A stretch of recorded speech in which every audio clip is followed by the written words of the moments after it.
کہ یہ کوئی طاقتور حلقوں کے کہنے پر جاری ہوا یا جسٹس ثاقب نثار کے کہنے پر کوئی فیصلہ جاری ہوا، اور اس بیان حلفی کے ذریعے اس عدالت کی بہت بے توقیری کی گئی۔ اس کے بعد چیف جسٹس اسلام آباد ہائی کورٹ نے یہ ریمارکس بھی دیے کہ اس عدالت کے حوالے سے ہی تمام بیانیے بنائے گئے اور یہ ایک آئینی عدالت ہے، لیکن اس کے ساتھ ایک مذاق کیا گیا، اور جب انہوں نے یہ بات کی تو ان کا لہجہ بڑا تلخ تھا اور لگ رہا تھا کہ وہ اس جھوٹے بیان حلفی پر کافی غصے میں بھی ہیں۔ اس کے ساتھ ساتھ انہوں نے یہ بھی کہا کہ ہم کسی بھی سائل کو بے توقیری کا ایک موقع بھی نہیں دے سکتے۔ آپ کو احساس تک نہیں کہ زیر سماعت کیس پر اثر انداز ہونے کی کوشش کی گئی، اور یہ عدالت اوپن احتساب پر یقین رکھتی ہے۔ اب یہ جو الفاظ ہیں کہ زیر سماعت کیس پر اثر انداز ہونے کی کوشش کی گئی چیف جسٹس کے، اس کا مطلب یہ ہے کہ اس بیان حلفی کے ذریعے مریم نواز کی جو اپیلیں زیر سماعت تھیں ان پر اثر انداز ہونے کی کوشش کی گئی، اور چیف جسٹس نے یہ بھی کہا کہ اس بیان حلفی کے ذریعے اور اس بیان حلفی کے متعلق جو خبر چھاپی گئی اس کے ذریعے لوگوں کو یہ بتایا گیا کہ یہ عدالتیں جو ہیں، خاص طور پر اسلام آباد ہائی کورٹ جو ہے، یہ کمپرومائزڈ ہے، یعنی سمجھوتا کیے ہوئے ہے۔ اور اس کے بعد چیف جسٹس نے بہت اہم ریمارکس یہ دیے کہ جب یہ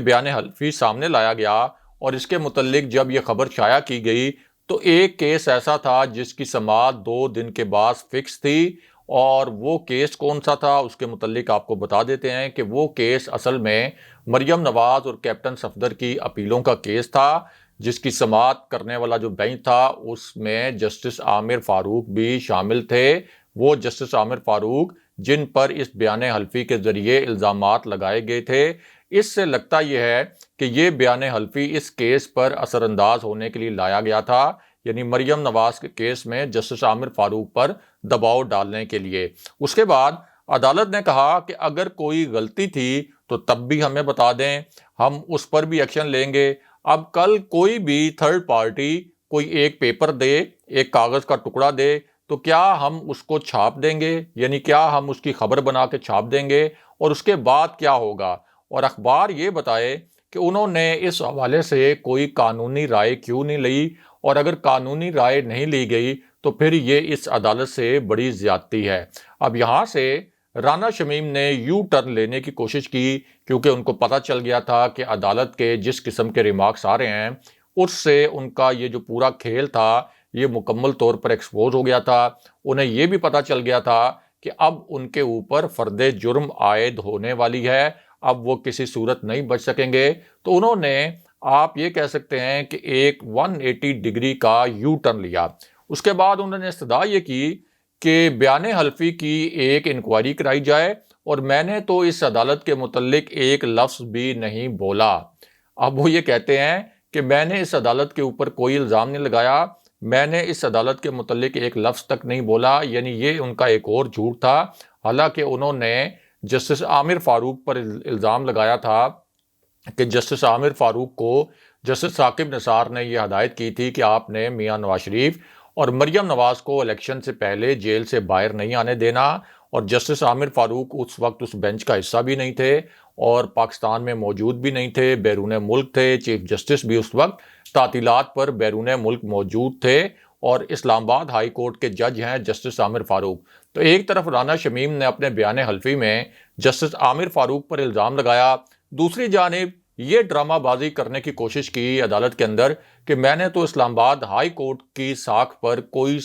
سوال نہیں اٹھایا، اور میں نے اس کورٹ کے متعلق اور اس عدالت کے متعلق کوئی بات نہیں کی۔ اس سے بھی آپ اندازہ لگا سکتے ہیں کہ اس وقت شریف فیملی اور ان کے جو کارندے ہیں یہ کس طریقے سے اپنے بیانات بدلتے رہتے ہیں۔ اس کے بعد رانا شمیم نے ایک اور پینترا بدلا اور یہ کہا کہ میں تو روز کراچی سے آتا ہوں، فرد جرم مجھ پر مؤخر کی جائے، میں بہت ڈسٹرب ہوں۔ اور یہ وہی رانا شمیم ہے جو کراچی کی ایک یونیورسٹی سے تنخواہ کی مد میں لاکھوں روپے لے رہے ہیں،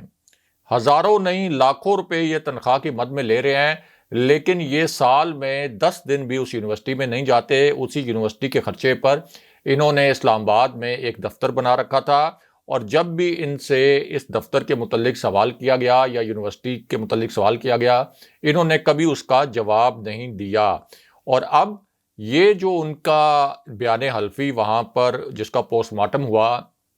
عدالت میں، اس سے بھی ان کا جو کریکٹر ہے وہ اصل میں سامنے آ گیا۔ دوسری جانب رانا شمیم نے یہ کھیل بھی کھیلا کہ اٹارنی جنرل کو بطور پراسیکیوٹر تبدیل کرنے اور بیان حلفی کی جو انکوائری ہے اس کی 2 درخواستیں، یعنی 2 الگ الگ درخواستیں جو ہیں یہ دائر کر دی، اور یہ کہا کہ فرد جرم عائد کرنے سے پہلے ان درخواستوں کی سماعت کی جائے، لیکن ان کا یہ پینترا بھی ناکام ہو گیا اور عدالت نے ان درخواستوں کو سرے سے ہی ناقابل سماعت قرار دے دیا۔ اب ایک ایسے وقت میں جب رانا شمیم کے لیے اپنے دفاع میں کہنے کے لیے کچھ نہیں تھا، تو اس کے بعد یہ تمام ریمارکس جب آئے اور تمام شواہد کا جب جائزہ لیا گیا تو پھر ان پر فرد جرم عائد کر دی گئی، لیکن عدالت کے باہر بھی ایک بڑا دلچسپ قسم کا سین کریٹ ہوا اور بڑا ہی دلچسپ قسم کا منظر دیکھنے کو ملا، کیونکہ یہ وہ رانا شمیم ہے جو اس سے پہلے جب بھی عدالت میں آتے رہے یہ کبھی صحافیوں سے بات نہیں کرتے تھے۔ صحافی اگر ان سے کوئی سوال کرتے تھے تو یہ صحافیوں کو ڈانٹ دیتے تھے، لیکن اس مرتبہ جب ان پر فرد جرم عائد ہو گئی تو اس مرتبہ شاید ان کو کچھ صحافی تھوڑے سے اچھے لگنے لگ گئے، اس لیے جب صحافیوں نے ان سے سوالات کرنے کی کوشش کی تو اس مرتبہ وہ رک گئے اور انہوں نے یہ کہا، صحافیوں سے بات کرتے ہوئے خود کو مظلوم ثابت کرنے کی ایک تو کوشش کی، اور یہ کہا کہ مجھے اکیلا دیکھ کر فرد جرم عائد کی گئی اور جس صحافی نے یہ خبر شائع کی تھی اس کو معاف کر دیا گیا۔ یعنی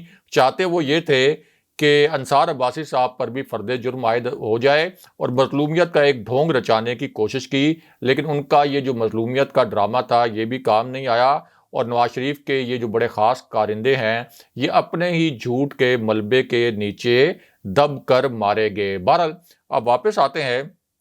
کہ لندن سے سب سے بڑی اور سب سے دھماکہ خیز آڈیو لیک ہونے کی کہانی کیا ہے، اس آڈیو میں کس قسم کے نئے اور بڑے ہی سنسنی خیز قسم کے انکشافات کیے گئے ہیں، اور یہ جو انکشافات ہیں یہ اصل میں 5 آپ کہہ سکتے ہیں کہ مختلف حصوں پر مشتمل ہیں۔ اس آڈیو کے 5 حصے منظر عام پر لائے گئے ہیں۔ کس آڈیو میں کیا کہا گیا ہے وہ بھی آپ کو مختصراً بتاتے ہیں، اور اس سے آپ کو پتہ چلے گا کہ لندن میں یہ جو پورا کھیل پلان کیا گیا تھا اس کھیل کے پیچھے کس کی بدنیتی تھی، یہ کھیل کہاں پلان کیا گیا تھا، اس کھیل کے کردار کون کون تھے، اور اس کھیل کا اصل مقصد کیا تھا، وہ بھی ان آڈیوز کے ذریعے اب ایکسپوز ہو گیا ہے۔ تو آپ کو بتائیں کہ جو سب سے پہلے 3 الگ الگ ویڈیوز ہیں ان میں نوٹری پبلک جس کے سامنے یہ بیان حلفی رانا شمیم نے ریکارڈ کروایا تھا، اس نوٹری پبلک نے خود اپنی آواز میں تصدیق کی ہے کہ رانا شمیم جو ہیں وہ ماربل آرچ آفس میں موجود تھے، اور ان میں سے جو پہلی آڈیو ہے اس میں نوٹری پبلک یہ اعتراف کر رہے ہیں کہ جج رانا شمیم میاں نواز شریف کے دفتر میں موجود تھے۔ یعنی جب یہ بیان حلفی ریکارڈ کروایا گیا تو اس وقت یہ جو رانا شمیم ہیں یہ میاں نواز شریف کے دفتر میں موجود تھے، جس کا مطلب یہ ہے کہ میاں نواز شریف کی موجودگی میں میاں نواز شریف کے دفتر میں یہ بیان حلفی ریکارڈ کروایا گیا، اور یہ جو آڈیو سامنے آئی ہے یہ کسی اور کی نہیں بلکہ خود نوٹری پبلک کی ہے، وہ اپنی آواز میں یہ اعتراف کر رہے ہیں۔ اسی طرح دوسری آڈیو میں دوبارہ ان سے پوچھا گیا کہ یہ کون سا دفتر تھا، جیسے یہاں لندن میں اس طرح کے الفاظ استعمال کیے گئے، اس پر نوٹری پبلک نے دوبارہ یہی جواب دیا، ماربل آرچ، یعنی وہی جگہ جہاں میاں نواز شریف کا سیاسی دفتر ہے۔ پھر جو تیسری آڈیو ہے اس میں نوٹری پبلک سے مزید پوچھا گیا کہ کیا وہ میاں نواز شریف کے دفتر میں تھے جب وہ وہاں دوستانہ ماحول میں تھے۔ اس میں نوٹری پبلک نے یہ کہا کہ جی بہت دوستانہ ماحول تھا، یعنی جب میں میاں نواز شریف کے دفتر میں موجود تھا، جج رانا شمیم بھی موجود تھے، تو اس وقت کس قسم کا ماحول تھا یہ ان سے پوچھا گیا۔ انہوں نے کہا کہ ہاں اس وقت بہت دوستانہ قسم کا ماحول تھا۔ اس کے علاوہ جو چوتھی آڈیو ہے اس میں یہ کہا جا رہا ہے کہ یہ ان کے دوست ہیں۔ کیا آپ کو میری بات سمجھ میں آئی؟ جب نواز شریف وزیر اعظم تھے میں آپ کو پاکستان میں ہیڈ جج بنا دوں گا، اس قسم کی بات کی گئی، اور اگر آپ ہیڈ جج رہے ہوں اور 10 سے 15 سال حکمرانی کی ہو تو آپ اندازہ کر سکتے ہیں کہ وہ کس قسم کے دوست ہوں گے۔ یہ جو چوتھی آڈیو ہے اس کے اندر خود نوٹری پبلک کی آواز ہے اور نوٹری پبلک یہ کہتے ہوئے سنے جا سکتے ہیں۔ پھر جو پانچویں آڈیو ہے اس میں نوٹری پبلک کا یہ کہنا ہے کہ انہوں نے یہ جو ڈاکومنٹس تھے ان ڈاکومنٹس کا پوری طرح مطالعہ نہیں کیا تھا، پوری طرح یہ دستاویزات نہیں دیکھی تھیں، لیکن وہ جانتے تھے کہ انہی دستاویزات میں میاں نواز شریف کے متعلق کوئی نہ کوئی بڑی بات ہے۔ یعنی ظاہر ہے کہ وہ نوٹری پبلک ہیں،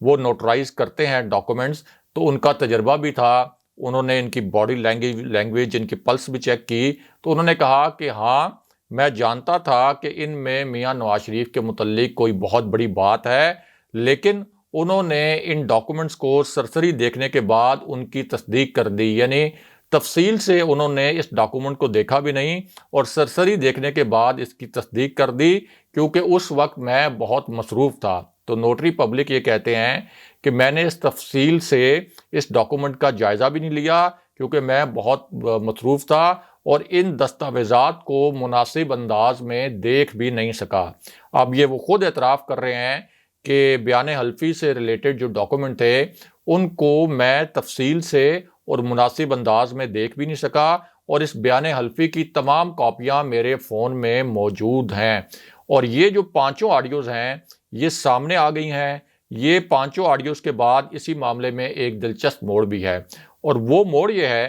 کہ ان پانچوں آڈیوز کو فورینزک آڈٹ کے لیے برطانیہ کی جو ٹاپ فرمز ہیں ان کے پاس بھیجا گیا،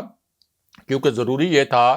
کہ ان کا ایک فورینزک آڈٹ بھی کروایا جائے، ورنہ نوٹری پبلک یہ کہہ سکتے تھے کہ میری جو آواز ہے